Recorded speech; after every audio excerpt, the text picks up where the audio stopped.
Welcome to the Facts versus Feelings podcast. I'm your host, Ryan Detrick, and I'm joined by my co-host, Sonu Varghese. Cutting through the noise in 30 minutes each week with Ryan Detrick, Chief Market Strategist, and Sonu Varghese, VP Global Macro Strategist.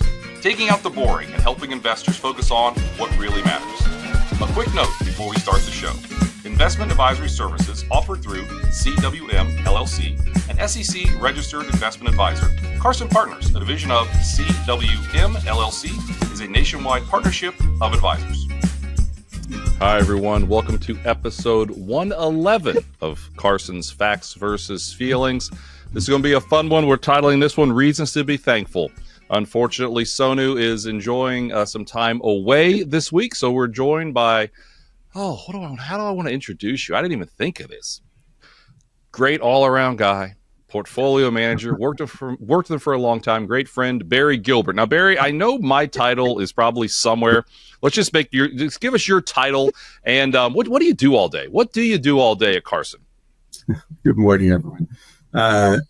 VP and Asset Allocation Strategist is my official title. And what do I do all day? I'd say the number one thing I try to do all day is help investors and financial advisors. And you can do that in a lot of different ways, help them with asset allocation, building portfolios, trying to write pieces that inform and educate and maybe entertain a little bit as well. That's my entire focus. Mm-hmm. No, well said there. Obviously, I put it like this. You've managed a lot of money. You do currently manage a lot of money. You understand. Sonu and I think of the big picture things a lot of times. Do some portfolio management as well. But obviously you're there, and I say you're there to kind of make sure we don't take too big of a risk, right? You're always thinking about where can we be right, but maybe even more importantly, when you manage real money like our team does, where we could be wrong. Is that kind of an elevator pitch way of describing sort of what you do? You're like a big eraser. You're like a sweeper in soccer, maybe a big tough sweeper in soccer, or an enforcer in hockey. You just clean up the mess, I guess. I don't know. Yeah, I think we do a really good job at having forecasts, and your forecast is what you think is most likely to happen. Mm-hmm. But there are all other kinds of things that can happen. So I like to think of it a little bit like being a poker player. I think the really great poker players, they don't put people on a particular hand. They put people on a distribution. Mm-hmm. And my job is to think about the distribution of all of the things that could happen and work with the team to build the best portfolio that we can around that. I think everybody on the team kind of thinks of things that way, but I'm the last guy there to think about that particular issue. No, well said there. So again, Sonu's out, but Barry Gilbert's going to join us, and we're just going to dive right into the latest Facts versus Feelings podcast. Again, reasons to be thankful. So one before I get there, a little story time. So, your daughter's in college, and we can talk about her in a little bit here. She's a freshman, just started. She's coming home for Thanksgiving. We'll talk about her throughout the podcast, but I want to talk about my daughter for a second. So she's a junior in high school. Last night, she's like, Dad, the printer's not working. So I go look at the printer. Of course, she's got a big project due. This is the last day of school before Thanksgiving break, so go figure. And, of course, I put these new ink cartridges in because the other ones are old. And I buy these cheap ink cartridges that are online. The thing said something I've never seen before. It said, these don't work pretty much with this HP printer. So now we're in panic mode, right? She's in panic mode. I'm in panic mode, Barry. We can't print anything. She needs a printer. It's 8:51 Eastern time. I see Walgreens closes at 9. I drive as fast as I can to Walgreens. They don't have the printer, the little ink cartridge I need. So I was like, you know what? I'm just going to go to, what's that place called? Target. Go to Target. They don't have the ink cartridges either. I'm like, you know what? We need a new printer anyway. I hate this current printer. I'm just going to buy a new printer. Buy a new printer. Bring it back. We have so much trouble setting it up. Eventually get the setup, and it prints. When I say you print like a picture, she's printing pictures like treasure chests and stuff. Anyway, it took like 20 minutes to print these things. I don't know why. So anyways, I'm going to take that printer back. Long story short, we got there eventually. That was my night last night. Do you remember those days with your daughter? I'm sure your daughter never waited till last minute to do a big project, did she? For what it's worth, it wasn't really Susanna's fault. I mean, the printer issue started earlier, but still, it just was stressful, Yeah, it's we've had plenty of that. She was better than I was when I was a student at getting things in on time, but we certainly had our moments like that, suddenly going out and trying to get some poster board or markers, or we don't have the right color, or we don't have the right glue. So yeah, lots of excitement around that. But I got to tell you, I miss it now. So Yes. those stressful Friday nights, enjoy them, treasure them, because there's There a we go. lot of great So stuff from you. we have a special guest. We've got some feedback, but I see his face there. Sonu, say something. He's coming from India. hear me? Hey, Sonu. Yeah, I think so. I think we hear you. Yeah. Perfect. And so, no, good to be with you guys. I'm 9,000 miles away in South India. 9,000 miles away. So, a little worse for the wear, but after travel and all of that, feels like I've been traveling every day. Yeah. So flew it's into one city, went up the hills. Now going somewhere else tomorrow. It's just packed. Well, that's a reason to be thankful. So it's 10:30 in the morning Eastern time. What time is it where you are, Sonu? It is 9 o'clock at night, 9 p.m. Okay. Yeah. I wish I could show you the surroundings, but I'm surrounded by hills, and so it's quite misty actually. So, well, Sonu, I mean, we want you just to join for a little bit. I mean, thanks for jumping on. Give us one or two reasons you're thankful, then we'll let you hop because I'm getting some feedback here. So, hopefully this comes in okay. But what are you thankful for this year in 2025? Wow. So, I mean, just sticking with the the professional stuff, obviously, and the markets and economy. I think the economy. I mean, I think it's surprised to the upside. I mean, if you told me the economic growth would be 2.8, 2.9%, I was like, oh, that seems a little far-fetched. I would have expected somewhere between 2 and 2.5%. A big reason for that is something you and I, and Barry too, we continuously talk about, is productivity growth, right? Mm-hmm. Productivity growth is continuous to surprise to the upside. I mean, we wrote about this in our 2024 outlook. I mean, this was like 12 months ago. We were talking about the productivity boom and why it could continue, right? And the tight labor market. I mean, look at something like business formation. That's well above what we saw over the last decade. So, entrepreneurship is rising, and I think this should continue unless we get a recession, and that's not a base case. So you're just using your phone, right? I mean, you're 9,000 miles away. No, computer. I tried using the phone. Oh. So I had to. This is the first time I'm opening my computer since last. So I had to restart and all of that. So here I am. Did it do one of the automatic updates? Don't you love those? It always gets you at the worst time. I mean, when that's going to happen? It's going to happen on the Monday, just before the Monday morning call. You guys, you and I do. Together. Oh yeah. It never fails. We'll do this Monday. Give you a little bit of a break. But when do you come home? When do you come back? Monday. Let's talk about that. Okay, Monday night. Okay. Yeah, Monday evening. If all goes well. All right. Well, my family's there, so I have to. Yeah, well, that's true. I'm sure they miss you. I know. I mean, you and I met your family. We hung out in Chicago a couple weeks ago. It was great to finally meet them face to face, and had a lot of fun there. So Barry, I mean, Sonu, if you want to hang out for a minute, I don't know. What do you think? I'll hang out for a minute. I'll mute myself, listen to you guys, and then I was going to take a train ride in India tomorrow, and I was like, you know what, the episode will come out, and I'll listen to it, but you can cheat and listen now. I'll stay on for another couple of minutes. All right. Okay. Well, that sounds good. Barry, obviously a lot of reasons to be thankful. I'll jump in, then you can chime in. I mean, listen, it is what it is. Stock market's looking at 20% gains 2 years in a row. We're hitting all-time highs. We've hit 51 or 52 all-time highs, I believe it is, or maybe 51. Maybe by the time you listen to this, it'll be somewhere around there, close enough for government work. The small caps are like just a point or two away, the Russell 2 from new all-time highs. I mean, this has been a great bull market. We'll get into the weeds of that.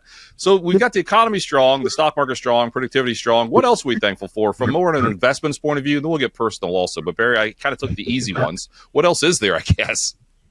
Yeah, Fed's starting to cut rates. 50 basis points from the first hike. They've cut again.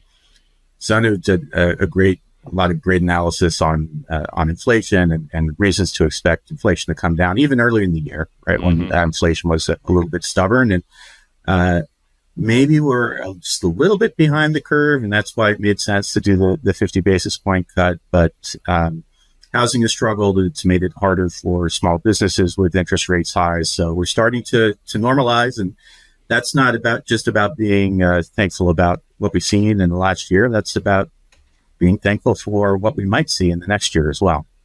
No, well said. Sonu, I do want to ask you because we haven't talked about this. Is it what is Besant? Is he the Treasury Secretary? I should know that. Treasury Secretary, yeah. So he's the new Janet Yellen, right? Called the new Janet Yellen. What are your thoughts on him? What are your thoughts on Besant here?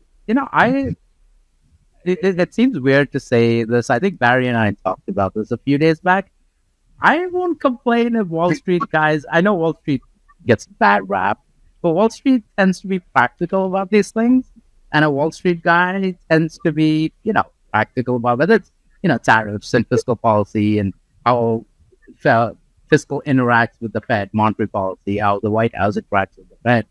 And they tend to be practical. I mean, we saw that with the prior, Trump administration, well, like it or not, right? Steve Mnuchin, I thought he was a very practical Treasury Secretary. Yeah. Remember what happened during COVID? I mean, did what it takes. I mean, between him, Trump, and Nancy Pelosi, maybe, got the CARES Act and all of that, right? I mean, again, irrespective of what you think about all of it, stuff got done. And I think that's ultimately what I like when I see a Wall Street guy. They like stuff to get done. I think, from that perspective, it's very positive. No, I mean, Barry, I saw that he worked for George Soros. He worked for, I think, Shanos, and there was a third one. Druckenmiller. I believe it was Druckenmiller also, right? Druckenmiller. Are you kidding me? Like, I mean, that is... That's some real world stuff. Now, people hear Soros and sometimes have an opinion, whatever. But he clearly has worked a lot of different places, and I think that's awesome. Now, Barry, my question to you, he's known for this 3-3-3. Cut the budget deficit by 3% of GDP by 2028, 3% GDP thanks to unlocking or deregulation, and then produce an additional 3 million barrels a day. That's the 3-3-3. What's the one out of those three that's going to be the hardest to get, and what's the easiest to get, you think, Barry? I think the hardest will probably be the deficit. Just because there are challenges on both sides of that. You can't have a lot of tax cuts if you're going to close down the deficit, and you need to do some cutting on spending. So that one's going to be tough. Energy, that's probably the easier one if they want to produce at that rate. Not that 3% is out of the range of possibility when it comes to GDP growth. But it feels like we're already there with GDP growth, right? Yeah, that's what I was thinking. We're close. We're right in there. I will say with Bessem, one of the things that surprised me already is I've never seen the market respond to a cabinet check. There's Sonu. Maybe go on mute. I'm getting a lot of feedback. I don't know what it is. Okay, here we go. Oh, yeah, this is definitely better. So, Sonu, you go off mute when you talk, but on mute in the middle time. There we go. Perfect. Go ahead, Barry. Sorry. I've never seen the market respond to a cabinet pick. A cabinet pick. That's good point. That's not the highest level when it comes to policy. They're important, but the market pretty resoundingly responded to the selection, and I think in a way that was very positive. Bring some discipline to the position, maybe offset some areas where there were worries that the administration would go too far in the other direction. So it really brings balance, and I think that's very intentional, in particular when it comes to these positions that are important for markets. I think that you've seen with the prior Trump administration, the picks are more careful. I would include Powell for Fed chair in that, given the other possibilities that we had at the time. So you think about this, you think about Lutnick at Commerce. These are pro-growth balancing picks, and I think they're prudent picks. Well, like we said, on Monday when that came out, the market did just fine. Sonu, don't go off mute yet. I want to ask you the question, then go off mute here. Our buddy Tom Lee at Fundstrat looked at those three things. The first one, cut the budget deficit, 3% of GDP. He said that'll keep yields lower. The second one, 3% GDP growth through deregulation. Tom said that'll help grow us out of debt. The third thing, again, three more, we do 11 or 12 million barrels a day, another 3 million barrels a day. Tom said that will increase drilling will likely help inflation stay lower. All right, so now go ahead and go off mute. What do you think of those three things Tom had to say? I think, the hardest one, actually, I'll take a different tack from Barry. I think the 3 million more barrels, you're talking about 3 million more barrels, right? So I was looking at the data for this. From 2017 to 2020, prior Trump administration, we increased production by 2 million barrels. In the Biden administration, we increased the number of barrels by 2.3 million, right? So I think there's, I actually think that would be the hardest. I mean, it's very great for inflation, don't get me wrong, right? But remember, let's say oil, let's show this. Let's say oil goes down to $65 a barrel. Shale, I don't think would be stepping up production in that case, because they need to make money too. That's the other side of it, right? Like, wait a minute, if you don't make enough, so you kind of need a floor under oil prices for shale to come in and say, you know what, we are producing, because they're all, it's not like OPEC, right? I mean, they want to make a profit. So I think getting to $50 a barrel, I mean, unless we have a recession, is going to be hard. And in fact, if we go down to $50 a barrel, I don't think we'll see a lot of production because, well, what have we seen over the last 4 years? Especially shale's had three busts, right? I mean, 2016, 2020, and even in 2012 for that matter. So they've lost a lot of money. And then over the last 4 years, they focused on returning cash to shareholders, right? As opposed to just going out and drilling like crazy. And they've become much more efficient as a result. So I do think, the $3 million extra barrels will be the hardest. But, to Tom Lee's point, I think that'll be great for inflation. But I don't think you'll see that supply ramp up if oil falls to, let's say, $50 a barrel. Oh, interesting take there. So let's go to inflation, Barry, for a second here. I think this is fun. This has been on social media. The American Farm Bureau Federation, kind of a mouthful, they take a look at the average price of dinner for a family of 10 for Thanksgiving dinner. According to them, their data, down 5% year over year. Now, we are fully aware prices are still higher than they were in the past. This is a great way to show it. Your average Thanksgiving dinner is still up 19% on average the past 5 years. But year over year, Barry, down 5%. Here's the fun part. Turkey and pie crust was lower, but oh man, rolls and stuffing, the good stuff, those were higher. That's a playful way of showing, but I think was what Sonu and I have talked a lot about, that, listen, we get it. Prices from 4, 5, 3 years ago, 2 years ago, they're higher across the board. That's why people are unhappy. But when you look more at the last year, the last couple of months, there continues to be improvement, other than in stuffing and in dinner rolls. But listen, I jack up dinner rolls too at Thanksgiving time because everybody's going to buy them no matter what. You love your. That's all my kids eat, dinner rolls. I'm going to go after this. I'm going to go buy like 48 of them. So I know I don't care what the price is. I'm paying for them. Anyway, Barry, what do you think of inflation here? Inflation is stabilized. We think it's going to continue to stabilize. One of the major themes that we've had out there is the distortions when it comes to shelter, in particular. That response is just very, very delayed. And we've seen it starting to catch up, and that's just going to continue to happen. Whatever else goes on, that's going to continue to happen. We're in a pretty good place in inflation. We're not down to the Fed's 2% target, but if you look at PCE, which is what they follow, that's lower than CPI, which gets all of the headlines, and that's getting pretty close. So those prices are high. We saw that impact on the election. We know that people are still feeling that, but it's really normalized at this point. That's definitely a reason to be thankful. Sonu, I want to bring you in because you sent the charts to us. Barry and I did a morning call on Monday with our, almost 500 partners all around the United States with Carson Group. You pointed out, I didn't quite realize it, that there's 11 sectors in the S&P. I did realize that. I knew that part. But 10 of them outperformed the S&P last week. Small caps came soaring back on the year. All 11 sectors are higher. 10 out of 11 sectors up double digits. Yes, some groups like financials are up a lot more than healthcare. Okay, listen, and people sometimes complain just to complain. But the truth, Sonu, is this broadening out theme, the different groups taking the baton, or a lot of groups taking the baton actually, from tech and communications. Like communications is still pretty darn strong. It's something we wanted to see this year. We're thankful for it. You want to build on the broadening out theme, Sonu, as we move forward here? I think it goes back to our expectation for no recession, strong economic growth.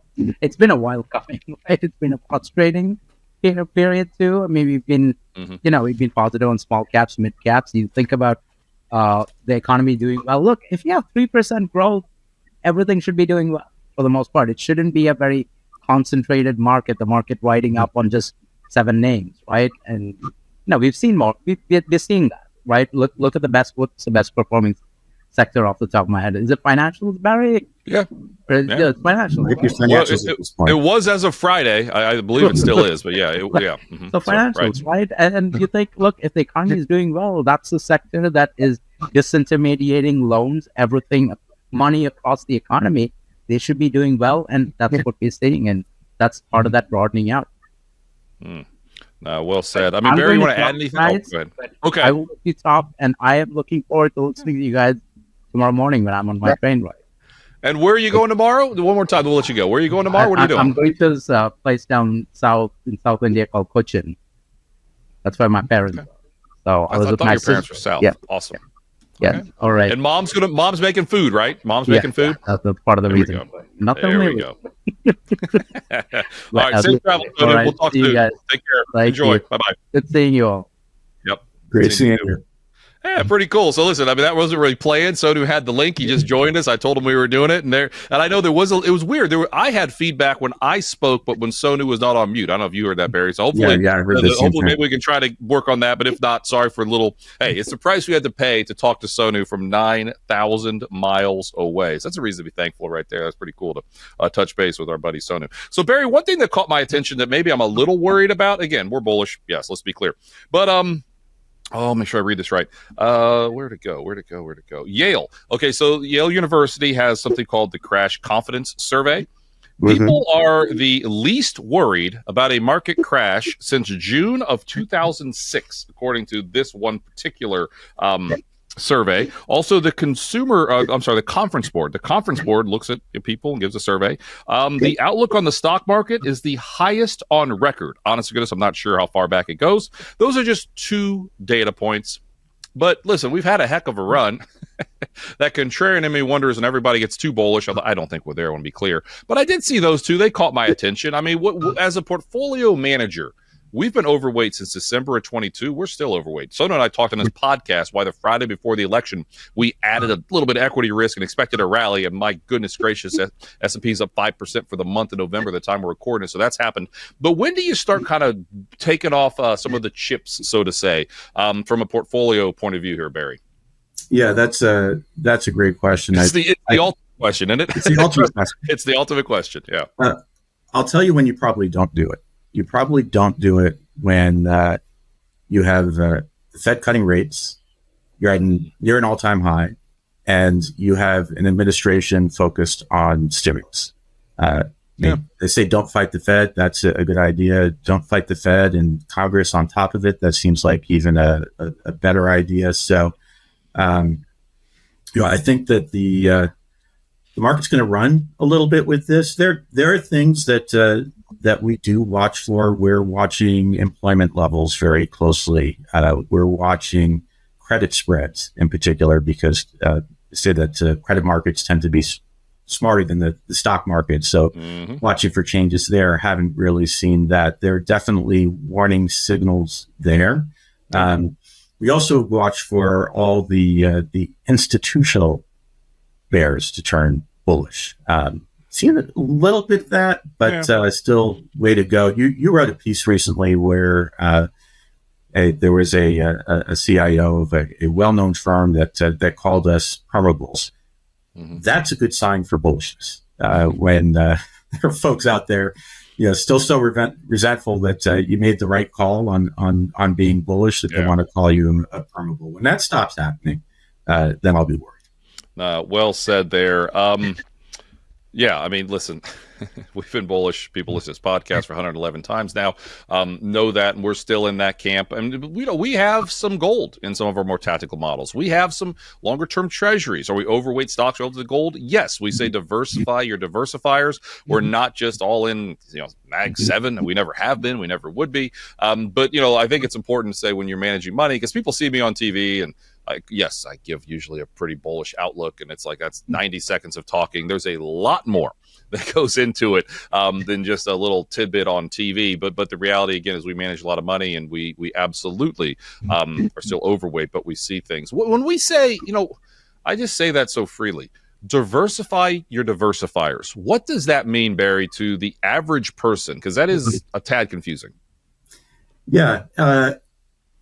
It just means be prepared around the edges for a lot of different things that could happen. And there are different kinds of investments that do well in different kinds of environments. So the situations under which gold would do well is not necessarily the situation under which fixed income would do well. We have exposure to lower volatility stocks. There are different situations in which those will do well. So you're really trying to think of all the possibilities and trying to have things in there that will help you out overall in preparing for all of them. Well said there.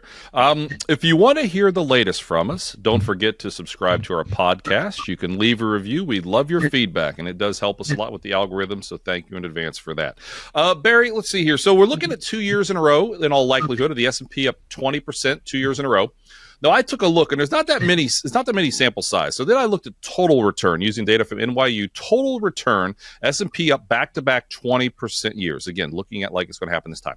I found 8 times. This is since 1950. 8 times since 1950. The next year was higher, 6 out of 8. So 75%, about your average year being higher, and up about 12% on average total return. So a tad better than your average year on a total return basis. I guess the key thing is I've heard a lot of people say, oh my goodness, we're up 20% 2 years in a row. That has to be bearish. When we look at it, I guess not so fast, my friends, to quote Lee Corso, although Lee was wrong. He did pick Indiana to beat my Buckeyes, but that's okay. He was the coach at Indiana. I understand how Corso has to do that. But here's my question to you, Barry.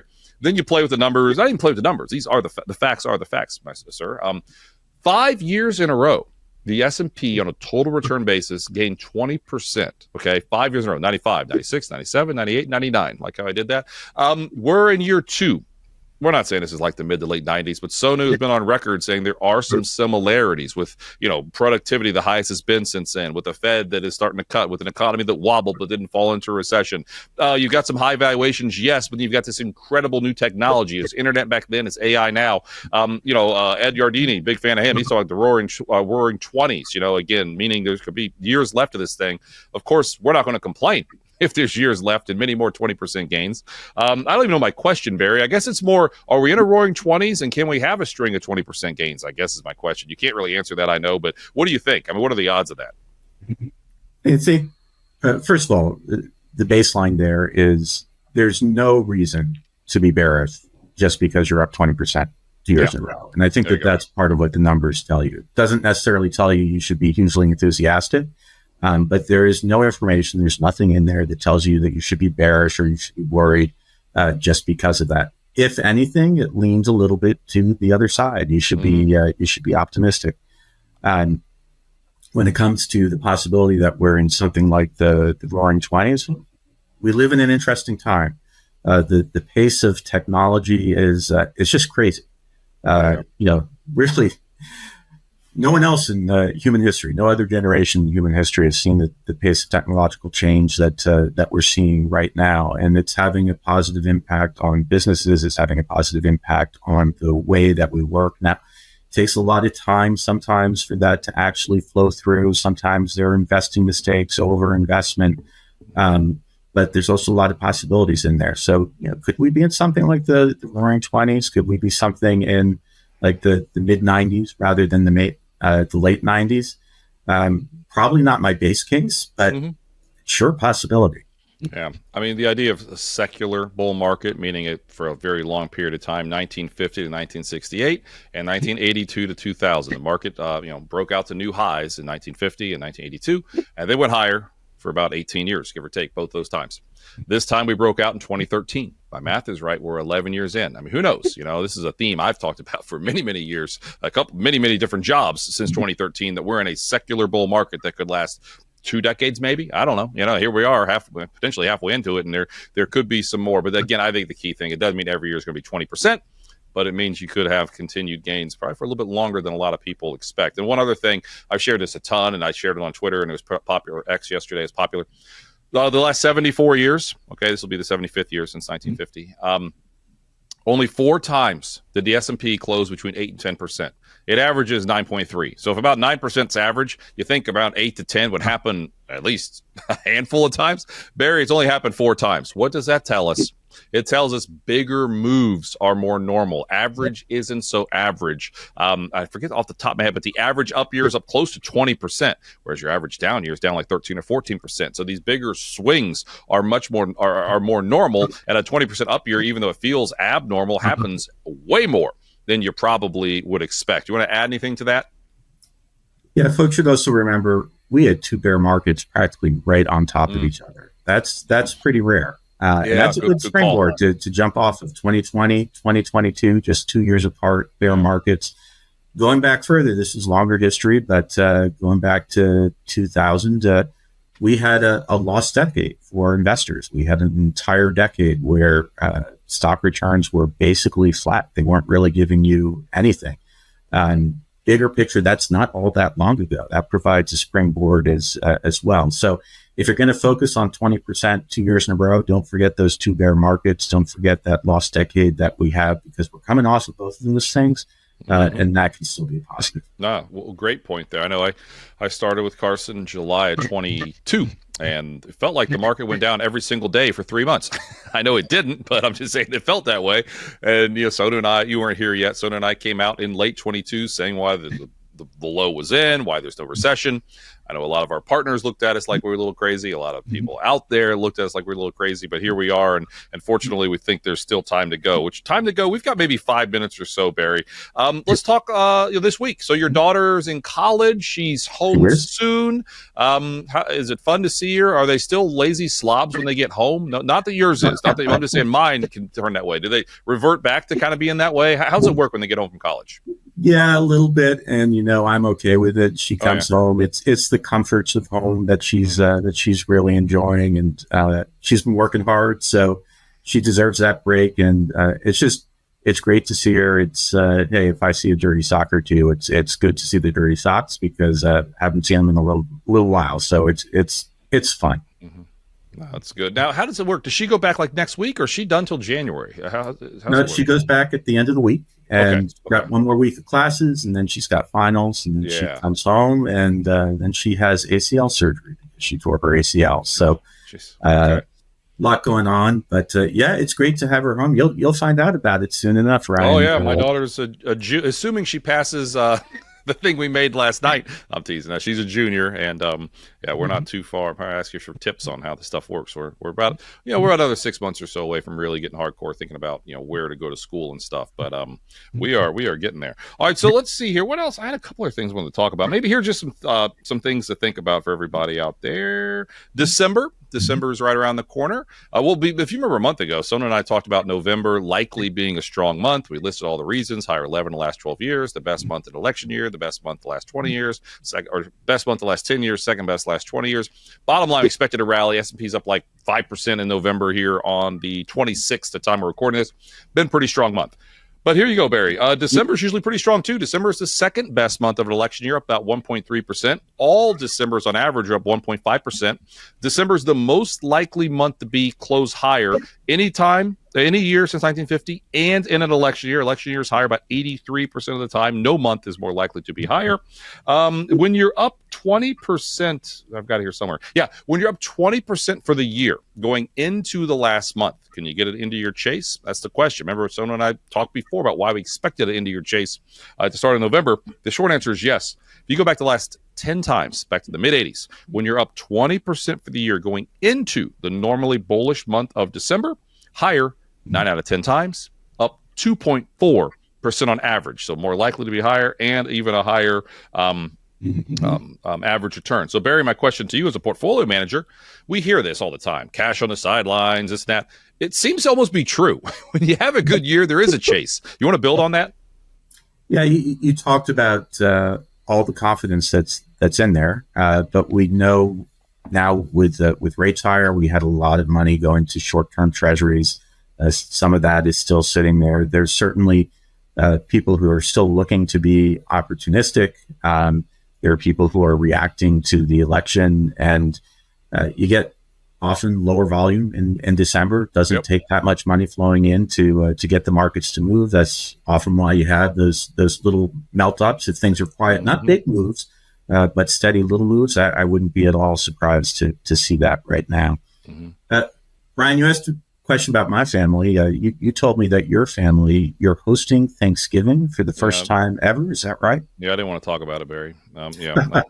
No, we are. I know you're having rolls. Yeah, a lot of dinner rolls. I got to go buy them as soon as this is done. I'm kind of signing off here. We got to get ready for this party. We're having like 18 people, so I'm aware it's not. A lot of people have bigger ones, but my wife really wanted to host Thanksgiving for her family, so we're doing that. It's the plan or the deal was we would provide the house and a lot of the things, but not so much the cooking and food, which is good. But even then, just getting your house ready, it's just, I don't know. It's been a lot. I'll be glad when it's over. I'll put it that way. I'm sure it'll be fun when we're there. But yeah, we're hosting everyone on Thursday, and it should be fun. But I have some errands to run this afternoon, running around getting stuff for my wife. So hopefully we survive. And you guys go to your sister, right? You've got a couple sisters, but you go to your sister's house for yours. Mm-hmm. Going to my sister's on one side, my in-laws on the other side. When Celia was small, my daughter, we only did one family. We alternated, but now both families are in the area. We're lucky, and we can do both. Dinner at one, dessert at the other. Mm-hmm. Ooh, I like that. Barry, I think you should do dinner and dessert at one, dessert at the other. That's just me. That's just me. There are going to be a lot of good pies, so I think that's might happen. That's good. Let's finish this up with the economy again. Reasons to be thankful. We've talked before about this, but S&P 500 earnings are hitting all-time high this year. Forward 12-month expected earnings expected at all-time high in 12 months. Profit margins during this cycle are hitting the highest levels they've been. They're not the highest they've ever been, but this cycle they're high. Barry, we've called that kind of the dual tailwind for reasons to think you're in a bull market and think you're in a strong economy. For 2 years now, I've been sharing those two charts in our outlooks and our mid-year outlooks, where you and I are putting the finishing touches on our outlook that'll come out, or sometime in January. But I'm going to use those two charts again because they keep working. Talk to me about why profit margins and higher profits do matter. Yeah, it's ultimately that's what drives stock returns. And then in the short term, sentiment's going to lead to things moving around. But in the long term, if you look at a chart, it's all about earnings. That's the fundamental driver.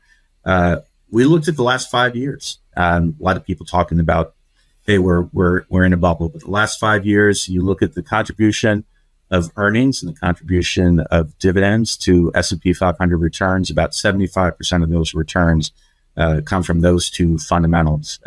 Easy number to work with because we're up about 100% in the last 5 years, and 75% of the total means 75%. I can do that math, and that means that the fundamentals are still important. Sure, there is some expansion based on sentiment, but really the main driver is what the main driver always is in the long term, and that means watch earnings, watch margins. If those are looking good, should be in pretty good shape.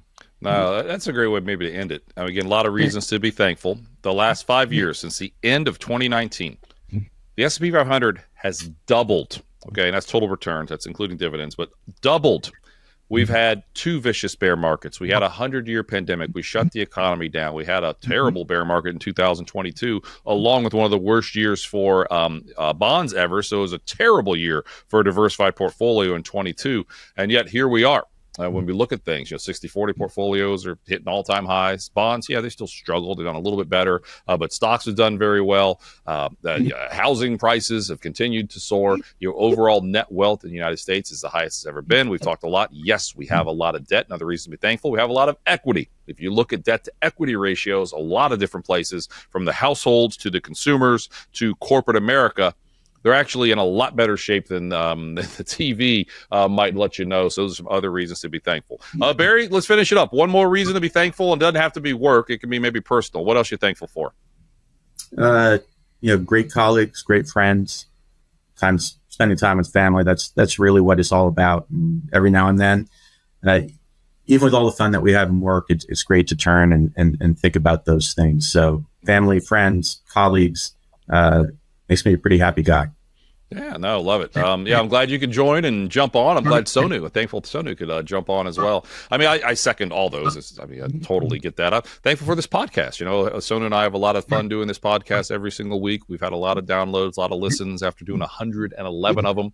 And we appreciate it. We're going to continue to do these weekly as long as everybody out there keeps listening. So that's one other thing that I'm thankful for in 2024. So with all of that, everyone, have a great Turkey Day. By the time you listen to this, maybe you've already had Thanksgiving, eaten a lot of turkey, enjoy yourselves. Eat the stuffing, eat the rolls. Those prices are higher, like we said. That's the stuff people like. But with all that, enjoy the holiday. Enjoy the coming end of the year. Hopefully, it feels like it's busy right now for a lot of people, but hopefully it's just that last rush. Maybe have a little break here, kind of near the end of the year. If things slow down a little bit, I don't know if that's possible, but maybe it can. And I guess, Barry, you're probably thankful your Steelers look pretty good too, right? I mean, I guess that's something else. They have looked good. I know you don't feel the same way about the Bengals, but you're a big Ohio State fan too, right? They look good. Yeah, they look good. Yeah. You can look over there. We'll see. But yeah, the Bengals just heartbreaking every single week. It's just, I said, you know what they're going to do? They're going to win 5 games in a row now just to get you to think they're going to do it, and they're going to lose their last game. They need to win all 6 games in a row to make the playoffs, or at least have a shot. And they probably get close just to rip your heart out. They'll lose the last game just to do it. I'm calling that one right now. So take that to the bank, as they say. Anyway, it's building a lot of character for you. There you go. There you go. All right, everybody. Thanks for listening, Barry. Thanks for joining. We'll see everybody next week. Take care. Thank you. Information provided on Facts versus Feelings with Sonu Varghese and Ryan Detrick are for general information only and are not intended to provide specific advice or recommendations for any individual. The statements and opinions of show guests may not be reflective of CWM LLC or its affiliates. Past performance is no guarantee of future results. All indices are unmanaged and may not be invested in directly. Investing involves risk, including possible loss of principal. No strategy assures success or protects against loss. To determine what may be appropriate for you, consult with your attorney, accountant, financial or tax advisor prior to investing. Guests on Facts versus Feelings are not affiliated with CWM LLC.